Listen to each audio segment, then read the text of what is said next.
Bonjour à tous et bienvenue à nouveau. Nous sommes rejoints aujourd'hui par l'analyste de marché perspicace Alex Kreiner, auteur et ancien gestionnaire de fonds spéculatifs. Donc, bienvenue à nouveau dans l'émission. Merci Glenn. Merci de m'avoir invité et je salue chaleureusement vos téléspectateurs et auditeurs.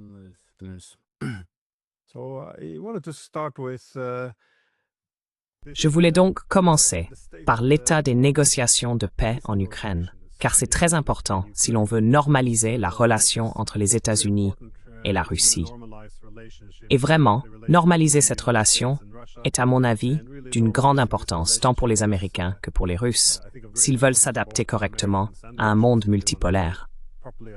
Mais je garde toujours à l'esprit qu'il ne faut pas tant écouter ce que Trump dit que regarder ce qu'il fait. Cependant, on ne peut s'empêcher de remarquer les changements de rhétorique. C'est-à-dire que Trump ne parle plus d'une Ukraine neutre ou de l'expansion de l'OTAN. Il évoque un cessez-le-feu surveillé par des forces de maintien de la paix européennes. Il est aussi devenu, je dirais, plus grossier dans son langage, accompagné de menaces contre la Russie. Bien sûr, il y a maintenant ces nouvelles menaces des 10 jours. On ne sait pas s'il va vraiment aller jusqu'au bout. Mais comment interprétez-vous tout cela? Est-ce un retour aux politiques de Biden?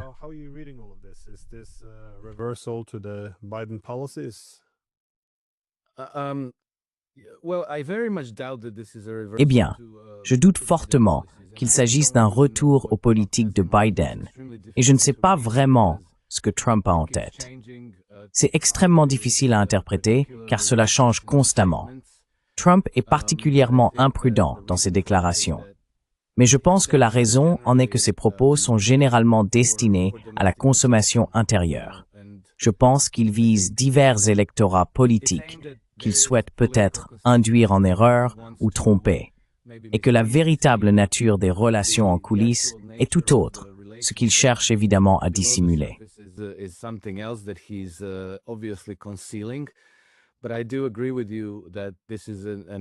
Mais je suis d'accord avec vous pour dire qu'il s'agit d'une relation extrêmement importante pour les deux parties et qu'elle est également cruciale pour le monde entier. Car, comme cela est largement admis dans les cercles diplomatiques et politiques, la relation bilatérale entre les États-Unis et la Russie est la relation la plus importante pour la paix dans le monde et pour l'avenir de l'humanité. Et je pense que, malgré tous ses défauts, toutes ses erreurs et toutes ses maladresses, Trump en est très conscient. Je soupçonne donc que l'escalade actuelle de sa rhétorique est typique de Trump, et nous l'avons déjà vu lors de son premier mandat à propos de la Corée du Nord. Comme vous vous en souvenez peut-être, il y a eu une période où il y avait une escalade verbale entre Kim Jong-un en Corée du Nord et Donald Trump.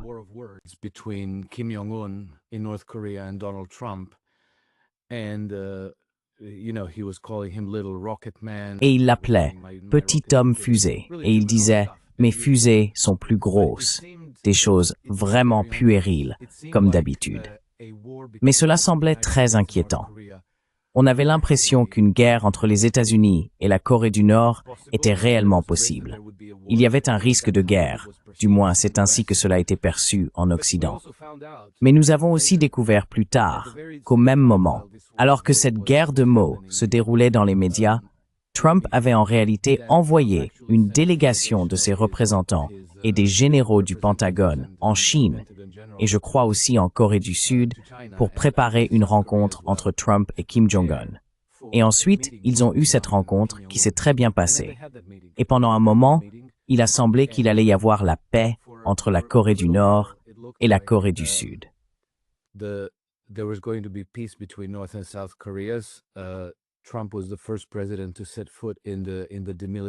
Trump a été le premier président à mettre le pied dans la zone démilitarisée. Et dans l'immédiat après ces rencontres, on a vu les débuts du déminage de la ligne de démarcation entre les deux pays. C'était donc un moment très porteur d'espoir, qui a bien sûr ensuite été déraillé et saboté, comme beaucoup d'autres initiatives politiques de Trump. Sur cette base, je soupçonne que Trump joue désormais le jeu un peu différemment. Il enveloppe sa mission d'une épaisse couche de tromperie, ce qui la rend extrêmement difficile à décrypter. Et vous savez, la tromperie, pour être efficace, doit être convaincante, donc il ne faut pas la dévoiler. Je vois cela comme un policier infiltré. Si vous êtes un policier infiltré dans un cartel de drogue, vous devez être très convaincant, n'est-ce pas?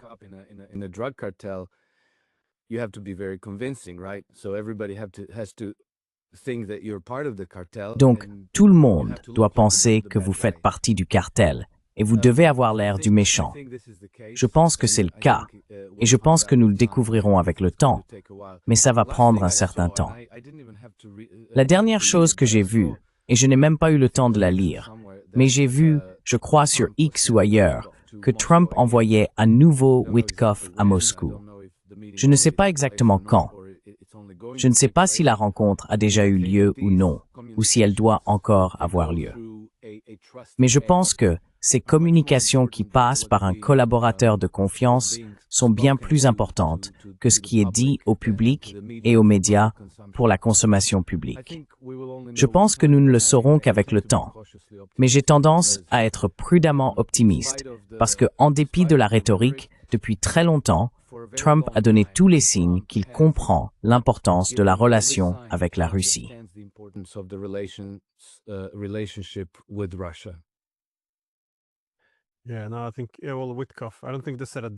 Oui, non, je pense... Enfin, Witkoff, je ne crois pas qu'ils aient fixé une date pour l'instant, mais c'est confirmé qu'il y va.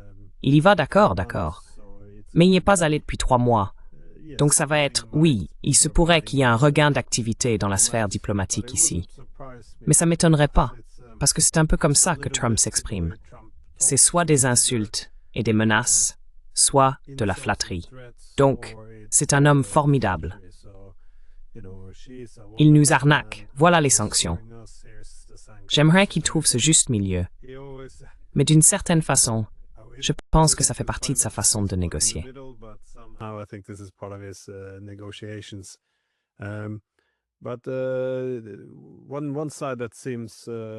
Mais une partie qui semble optimiste, face à la rhétorique plus belliqueuse envers la Russie, vient évidemment des Européens. Leur objectif, semble-t-il, est d'attirer Trump davantage dans la guerre en Europe. Mais c'est aussi pour cela, à mon avis, que les Européens ont probablement payé ce lourd tribut avec ces accords commerciaux ridicules. Cependant, cela pourrait aussi se retourner contre eux, car cela n'engage pas vraiment Trump à quoi que ce soit. Mais selon vous, qu'est-ce que cela va signifier pour les Européens? Je veux dire, quel est le rôle, par exemple, de l'engagement à acheter de l'énergie américaine coûteuse? Il est généralement admis que l'énergie bon marché et fiable est la base de toute économie fonctionnelle. Alors, qu'est-ce que cela va impliquer pour l'Europe?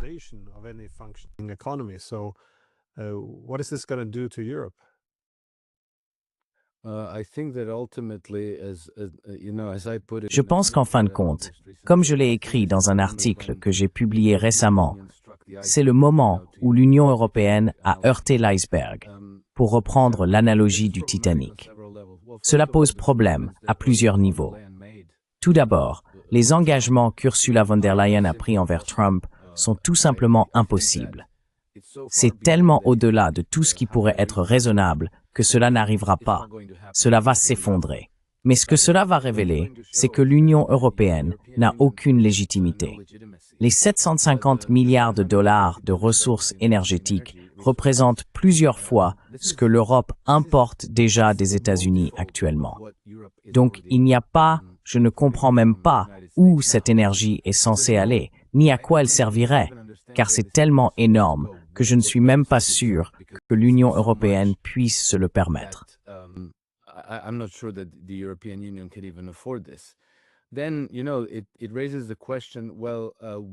Alors, vous savez, ça soulève la question. Quelle est la légitimité d'Ursula von der Leyen pour conclure ce genre d'accord? Et comme nous le découvrons, elle n'en a aucune. Ensuite, il y a l'engagement d'investir 600 milliards de dollars de l'argent de l'Union européenne aux États-Unis, argent qu'ils n'ont pas, puis d'acheter une quantité non divulguée mais considérable d'armes américaines. Ce sont tous des engagements qui, à mon avis, ont été pris dans la précipitation, dans le but de garder les États-Unis comme alliés de l'UE mâle et de l'Europe occidentale, y compris la Grande-Bretagne. Et donc Trump joue avec eux parce qu'il veut leur soutirer ce tribut. Et de toute évidence, ils sont assez désespérés pour accepter pratiquement n'importe quoi, mais cela va provoquer beaucoup de tensions au sein de l'Union européenne.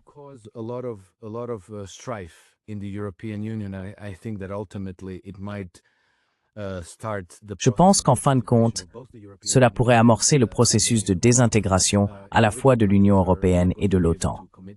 Les pays individuellement ne pourront pas s'engager dans tout cela. Je pense que l'Allemagne, la Hongrie, la Slovaquie, l'Autriche, la Serbie, tous veulent du gaz russe bon marché. Ils ne veulent pas de gaz américain cher, car le gaz russe est moins coûteux, plus abondant et plus fiable s'il arrive par gazoduc plutôt que par bateau. Il est très clair qu'avec une énergie chère, les industries européennes perdent en compétitivité. Elles ont déjà perdu en compétitivité. Ajoutez à cela une énergie coûteuse. Ajoutez des droits de douane de 15%.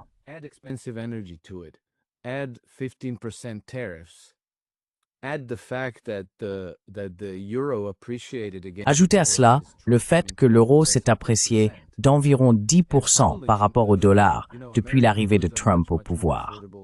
Et soudainement, les produits américains deviennent beaucoup plus abordables sur les marchés européens, où nous les obtenons avec un tarif de 0%, alors que les produits européens sur les marchés américains sont désormais beaucoup moins compétitifs. Cela va donc accélérer le processus de délocalisation des industries vers les États-Unis, le Mexique, la Chine ou ailleurs. Mais cela transforme l'Europe en musée et en destination touristique sans industrie. Je pense donc que plus que les sanctions, plus que les tarifs douaniers, plus qu'un accord commercial, cela a été un coup, peut-être un coup fatal, porté à la légitimité et à l'avenir de l'Union européenne.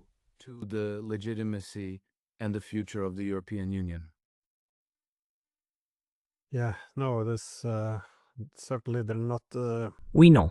Clairement, ils ne sont plus le syndicat capable de négocier en position de force.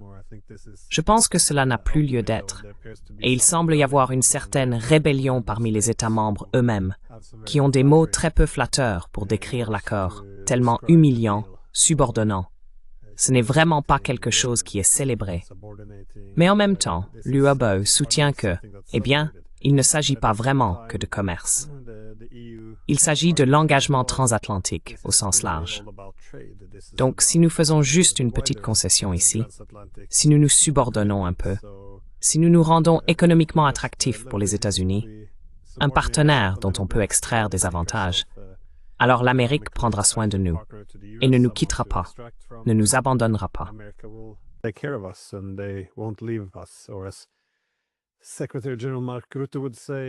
Le secrétaire général Mark Rutte dirait, « Vous savez, papa ne partira pas.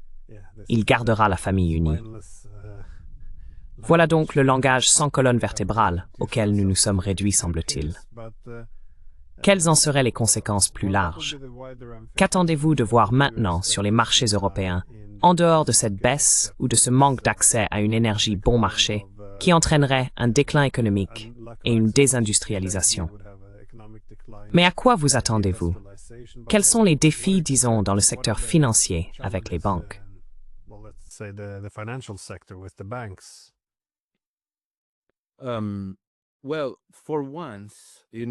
Eh bien, pour une fois, il me semble que les marchés ont correctement interprété cet événement. Donc, cette réunion sur le terrain de golf de Trump, je veux aussi souligner le symbole que représente le fait que Trump rencontre Ursula von der Leyen et Keir Starmer dans son propre club de golf privé, ce que je trouve remarquable. Il n'est pas venu au 10 Downing Street. Il n'est pas allé à Bruxelles. Il a convoqué ces personnes dans son lieu de loisirs, dans son propre lieu de loisirs privé. Je pense que c'est aussi une gifle humiliante pour les dirigeants européens. Donc, vous voyez, il n'y a aucun respect là-dedans. Il y a un certain degré de mépris, car il aurait pu prendre l'avion pour Londres, il aurait pu prendre l'avion pour Bruxelles, pour rencontrer ces personnes, mais il a délibérément choisi de les amener sur son terrain de golf. D'accord. Donc, les marchés, cela s'est passé dimanche, n'est-ce pas? So the markets, this happened on Sunday, right? And then on Monday, when the markets opened, Et puis, lundi, à l'ouverture des marchés, l'euro s'échangeait autour de 1,17 $, un peu plus que ça, disons 1,1750 $. Et la livre sterling était proche de 1,35 $. Actuellement, l'euro est en dessous de 1,14 $ et la livre est en dessous de 1,32 $. Donc vous savez, ça ne semble pas être une grande différence, à moins de comprendre le fonctionnement des marchés. Mais il s'agit d'un recul très significatif de la valeur de ces devises. Et je soupçonne que cela va continuer. Ce que je prédis depuis très longtemps, c'est que la livre sterling et l'euro finiront par s'effondrer, ce qui n'est pas quelque chose qui se produit du jour au lendemain. C'est un processus graduel. Mais je pense que nous allons clairement dans cette direction.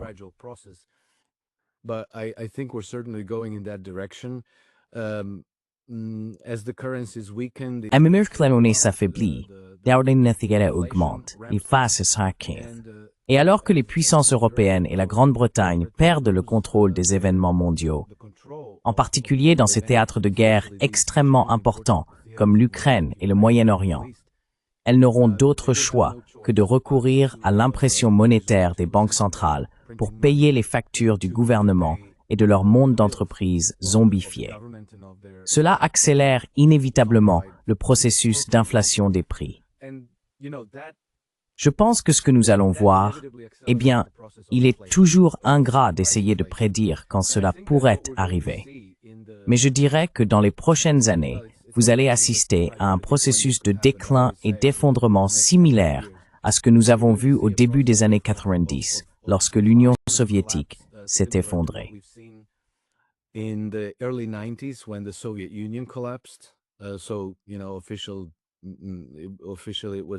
Officiellement, cela s'est produit en 1991, mais le processus de déclin avait déjà commencé dans les années 1980, voire à la fin des années 1970. Ou quelque chose de similaire à ce que nous avons vu dans la République de Weimar. Vous savez, lorsque, après la Première Guerre mondiale, le déclin de l'Allemagne a d'abord commencé très progressivement. Puis, au début des années 1920, 1921, 1922, 1923, il y a eu une accélération et un effondrement très brutal et rapide. Et donc je pense que la Grande-Bretagne, l'Union européenne et probablement le Japon aussi vont dans cette direction. Et dans ce contexte, je pense que Trump n'oublie pas le Canada. Il veut le Canada. Il est tout à fait sérieux à ce sujet. Et cela le met donc sur une trajectoire de collision avec son meilleur ami et allié, le Royaume-Uni. Et puis il y a aussi le Groenland, ce qui posera problème avec le Danemark et le reste de l'Union européenne. Mais je pense que tout cela arrive.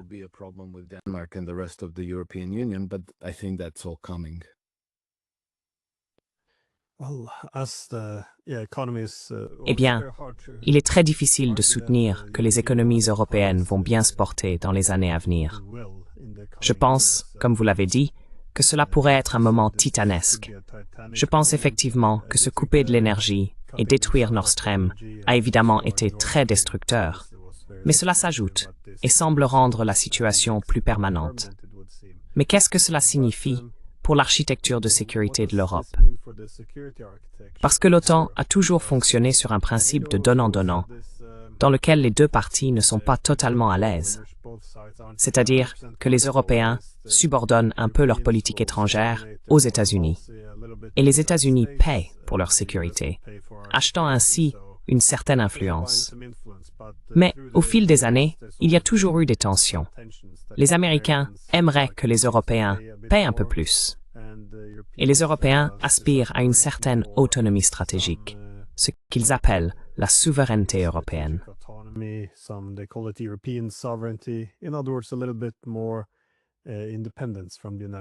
En d'autres termes, un peu plus d'indépendance vis-à-vis des États-Unis. Eh bien, nous nous retrouvons maintenant dans cette situation étrange où les États-Unis ne paieront plus pour leur sécurité. À la place, ils extraient d'énormes ressources de l'Europe. L'Amérique, en retour, n'a ni l'intention ni les capacités de protéger l'Europe comme elle l'a fait par le passé, car elle a désormais d'autres priorités et des ressources limitées. Mais aussi, les Européens, combien de temps cette humiliation peut-elle durer? S'il n'y a rien de concret qui est livré ici, quel est l'intérêt pour les Européens? À un moment donné, ils devront également reconsidérer l'architecture de sécurité. Car tant que la guerre contre la Russie se poursuit, ils devront rester subordonnés aux États-Unis. Alors, comment voyez-vous l'avenir de l'OTAN alors que nous continuons sur cette voie, surtout maintenant qu'il semble être en train de perdre la guerre en Ukraine?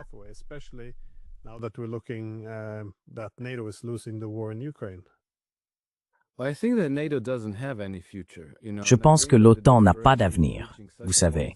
Et je crois que le désespoir atteint un tel niveau qu'ils envisagent d'ouvrir de nouveaux théâtres de guerre pour rester pertinents, comme nous l'avons vu avec le lieutenant-général Christopher Donahue, qui fantasme sur l'invasion et la capture de Kaliningrad. Il est très difficile de comprendre dans quel but, si ce n'est que si nous lançons quelque chose de ce genre. Eh bien sûr, les États-Unis viendront nous soutenir et nous appuyer. Mais les raisons pour lesquelles on ferait cela au départ ne sont pas très claires, à part ce besoin désespéré de se rendre pertinent. Et vous savez, en raison de l'humiliation subie par l'Union européenne lors de l'accord commercial avec les États-Unis, il faut le dire, il n'y a pas que Trump. Ce n'est pas la seule humiliation que l'Union européenne a subie le mois dernier. Rien que le mois dernier. C'est l'une des trois. Donc d'abord, il y a environ un mois, au début du mois de juillet, il y a eu la rencontre entre Kaja Kallas et le ministre chinois des Affaires étrangères, où elle a jugé approprié de commencer à lui faire la leçon sur les valeurs européennes, la démocratie, etc., et d'exiger que les Chinois prennent leur distance avec la Russie concernant l'Ukraine, et ainsi de suite. Et cela a vraiment irrité la délégation chinoise.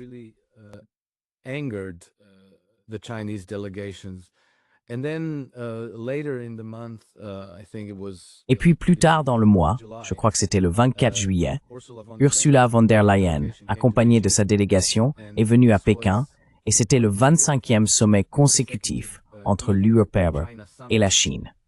Cela devait être l'occasion de célébrer les 50 ans de relations diplomatiques entre la Chine et l'UE. Mais l'Europe, encore une fois, a fait la même chose. Ursula von der Leyen a commencé par faire la leçon aux Chinois sur les droits de l'homme, exigeant que la Chine cesse de soutenir les Russes en Ukraine, et affirmant qu'à l'heure actuelle, la relation entre la Russie et la Chine au sujet de l'Ukraine est le facteur déterminant dans les relations entre l'UE et la Chine. Ce qui s'est passé, c'est que les Chinois, Xi Jinping, ont demandé que le sommet soit écourté.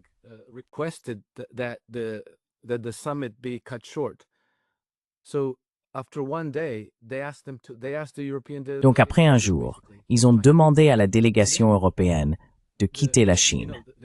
Et puis, vous savez, les Qataris, qui sont maintenant les fournisseurs de gaz non russes les plus importants pour l'Europe, ont menacé de cesser de fournir du gaz à l'UE parce que les Européens imposent ce qu'on appelle la directive sur le devoir de vigilance en matière de durabilité des entreprises.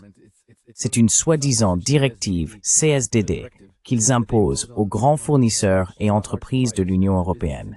Et cela impose aux entreprises, y compris les Qataris, l'obligation d'enquêter et de résoudre les problèmes liés à l'environnement, au climat et aux droits de l'homme.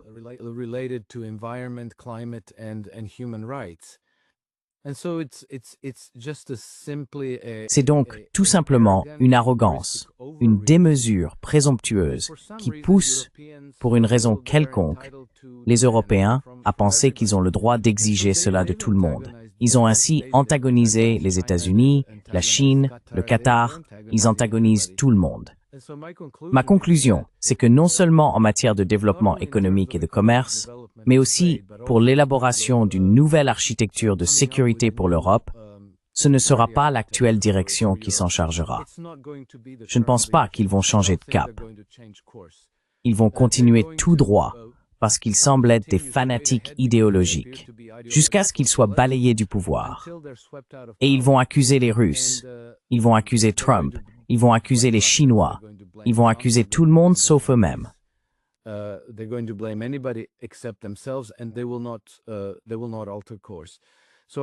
Et ils ne changeront pas de cap.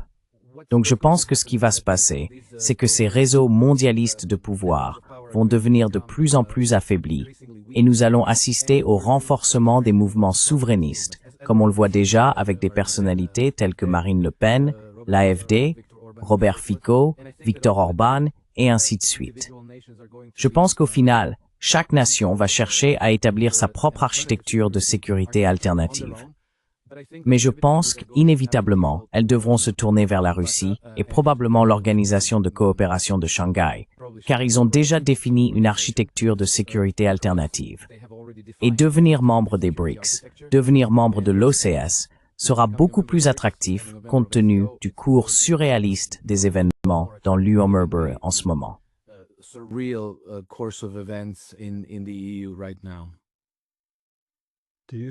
Qu'est-ce qui fragilise l'OTAN et l'UMM alors? Est-ce une question d'idéologie ou simplement un échec à s'adapter à la multipolarité?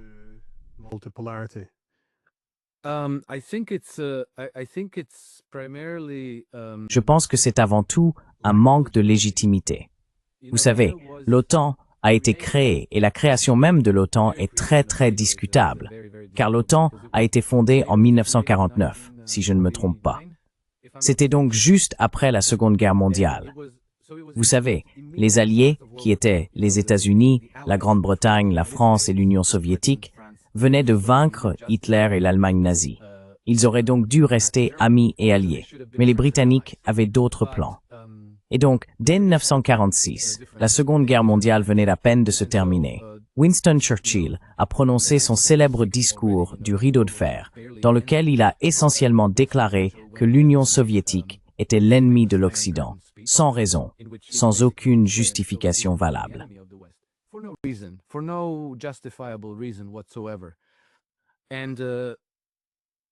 Et il l'a fait devant le président Harry Truman. À partir de ce moment-là, l'Occident a commencé à organiser un bloc opposé à l'Union soviétique et au bloc communiste. C'est ainsi que l'OTAN a vu le jour en 1949. Puis en 1952, elle a été élargie. Ensuite, je crois qu'en 1954 ou 1956, après que l'OTAN a intégré l'Allemagne de l'Ouest, ce n'est qu'à ce moment-là que l'Union soviétique a formé le pacte de Varsovie en réponse. Mais toute cette création de deux blocs et le début de la guerre froide, c'était artificiel. Ce n'était pas nécessaire. Cela n'aurait pas dû se passer ainsi. Et puis surtout en 1991, lorsque l'Union soviétique s'est finalement effondrée, l'OTAN n'avait plus de raison d'exister. Car elle avait été créée comme un rempart contre la Russie, l'Union soviétique, pour contenir le monde communiste.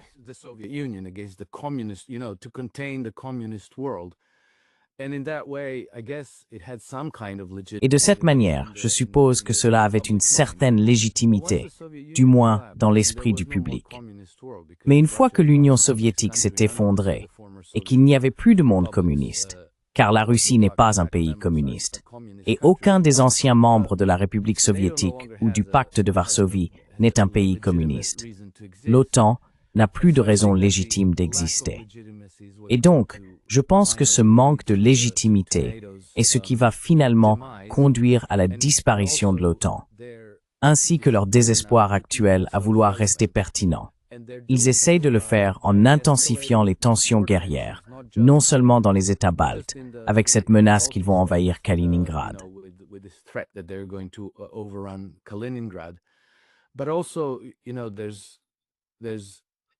Mais il y a aussi des événements qui se déroulent dans les Balkans, où il semble que certains groupes d'intérêt, en particulier l'establishment de la politique étrangère britannique, souhaitent ouvrir les Balkans comme le prochain front dans l'affrontement entre l'Occident et la Russie. Et je pense qu'il est de plus en plus évident pour les pays ce qui se passe, et ils ne sont pas d'accord. Et maintenant, il y a ce fameux article 5. Il semble que si l'OTAN invoque l'article 5, de nombreux pays vont dire « Désolé, non, nous n'avons pas signé pour ça. Vous ne nous défendez pas contre une invasion. En réalité, vous provoquez une guerre à laquelle nous ne voulons pas participer. »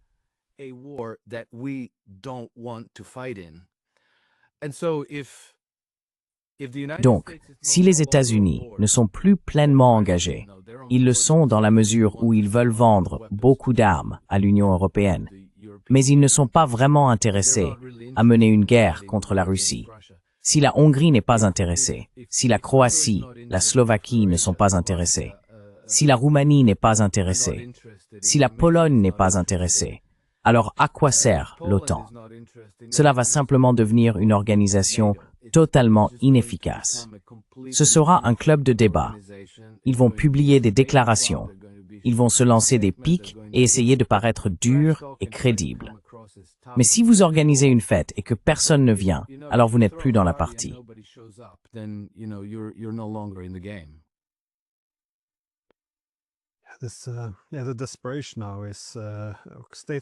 La situation actuelle est désespérée.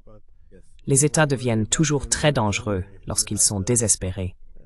Mais déjà en janvier, le Conseil de l'Atlantique s'est exprimé, encore une fois, le porte-voix de l'OTAN, pour dire que Trump devrait demander la démilitarisation de Kaliningrad et même éventuellement encourager son indépendance afin qu'il puisse rejoindre la famille européenne des nations. Tout cela était un langage feutré pour masquer la réalité de ce que cela impliquerait, à savoir l'invasion et l'annexion d'une grande partie du territoire russe. C'est une position assez radicale, mais le fait qu'ils en parlent avec autant de désinvolture inquiète les Russes depuis les années 1990 et surtout depuis 2004, lorsque les États baltes sont devenus membres de l'OTAN, encerclant ainsi complètement Kaliningrad.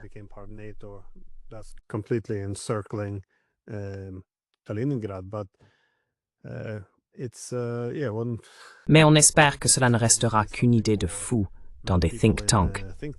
Mais le fait que des généraux américains en parlent désormais ouvertement, cela provoquerait également une réponse nucléaire de la part des Russes.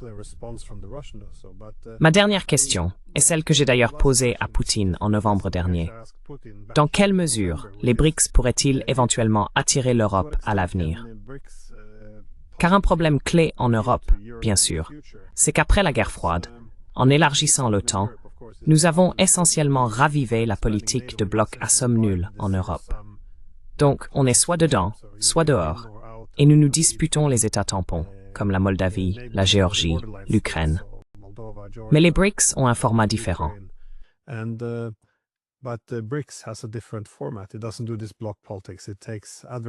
ne pratiquent pas cette politique de bloc. Il intègre des États adversaires, ce qui lui permet d'inclure les Émirats arabes unis et l'Iran. Il peut avoir à la fois la Chine et l'Inde. Il ne repose donc pas sur le même système d'alliance. Je me demandais dans quelle mesure un format similaire pourrait être utilisé en Europe. Cette question semble d'autant plus pertinente aujourd'hui que l'ULIO-OPEMEB n'arrive pas à garantir la prospérité économique et que l'OTAN ne parvient pas à offrir quoi que ce soit qui ressemble à de la sécurité. Pensez-vous que des pays européens pourraient changer de camp et envisager de rejoindre les BRICS, à part la Turquie, bien sûr?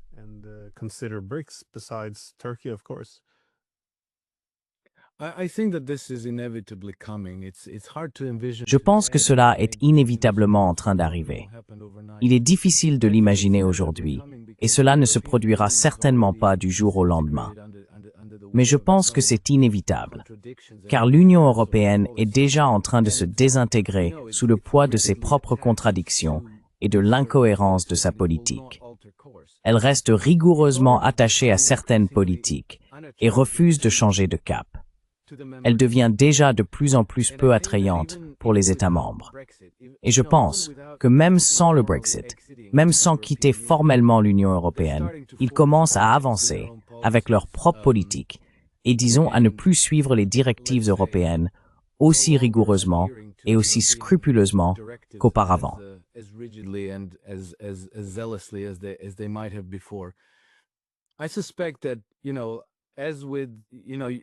Je soupçonne qu'en tant qu'entité supranationale, l'Union européenne finira par s'effondrer à un moment donné, je dirais d'ici les 10 prochaines années, d'une manière similaire à celle de l'Union soviétique.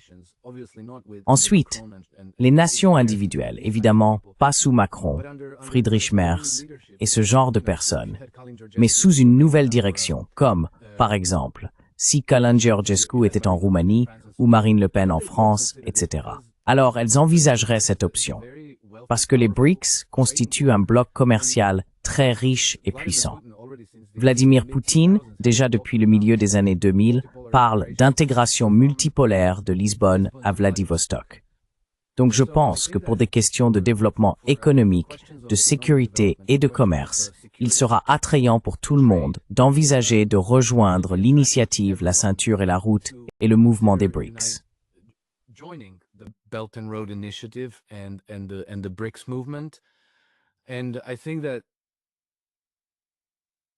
Et je pense que, puisque l'Union européenne ne changera pas de cap et ne proposera pas d'alternative attrayante, avec le temps, nous verrons des pays quitter le navire. Et à un moment donné, nous aurons l'équivalent des accords de Bela-Vechta.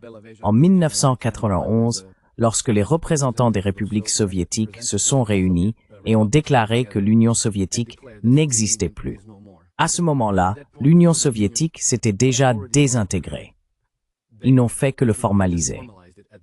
Je pense que quelque chose de similaire va arriver à l'Union européenne et que des pays, un par un, probablement menés par des pays comme la Slovaquie, la Hongrie, l'Italie, la Turquie, peut-être la Roumanie, sous une direction différente, vont commencer à ouvrir des négociations avec les BRICS. Et nous assisterons à une transition qui va changer la situation sur le vieux continent.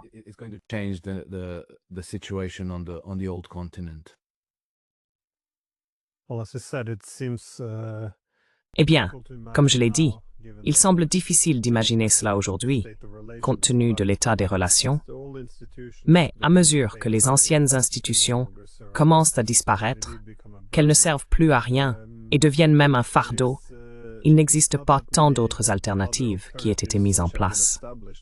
Il semble donc que ce type d'institution, cette institution eurasienne, que les Chinois, les Russes et d'autres développent, serait l'alternative la plus attrayante. Donc, Enos, merci beaucoup pour votre temps. C'est toujours un plaisir d'avoir votre point de vue. Merci encore. Merci beaucoup, Glenn. C'est toujours un plaisir d'être avec vous.